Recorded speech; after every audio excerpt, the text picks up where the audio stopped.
Look at you in the Seattle Seahawks colors. It really is amazing to see. To be honest, Sam, didn't see this coming for you. How's it been for you to be in a new digs again, but the manner in which you are walking into your situation, Sam? Yeah, it's been great. It's been unbelievable just, stepping in the building. Ever since I got here, it's felt like home. And the reception that I got from players, coaches, everybody top down, it's been unbelievable and just so excited to be here. And to basically have this is your team, and it's yours to quarterback. It is yours to lead. And I'm wondering how that feels for you, Sam.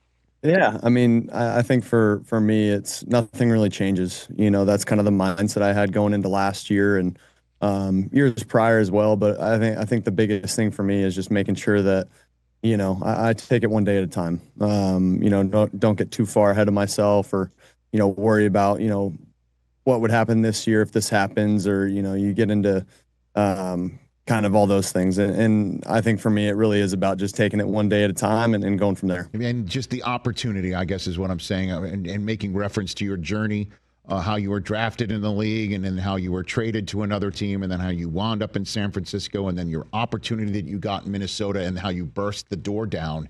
And I'm just wondering, what did you learn last year about quarterbacking that potentially unlocked your potential in such a manner in Minnesota, Sam?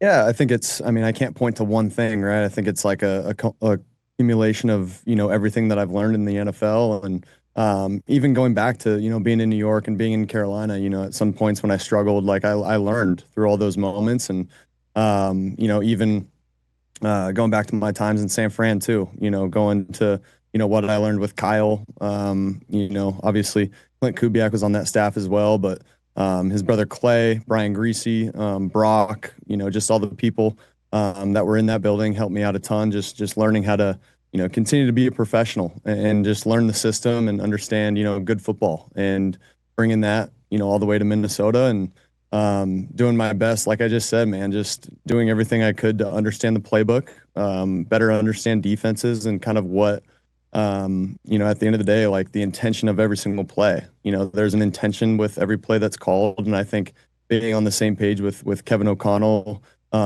pretty much every single play that he called last year was a huge key in that. So I think just continuing to have that dialogue back and forth with the person calling plays, and like I mentioned, Clint Kubiak, we've already had so many conversations about, certain plays and what we're kind of thinking when we're calling them against what defenses. So it's been great so far here. And but again, I don't know if I answered your question, but I can't really point to one thing that, really helped me a ton to be able to, be where I am today. But I would just say it's the long journey, and every single step along the way helped me out to get to this point. When did you know Seattle was your spot, Sam? During that whole period of March, when did that finally hit you, where you knew this is where it's going to be for you? Yeah, it's you're kind of narrowing things down, and I'm talking to my agent, and then all of a sudden we find out that Gino's potentially getting traded. When we found that out, that was kind of like, okay, Seattle's in the mix for sure. And things just kind of happen behind the scenes, and before you know it, there's certain things moving, and it all happens so fast. You don't really know where you're going like 2 days before you sign, and all of a sudden I knew that, especially like I said, after the Gino trade happened, I felt like this could be a good place.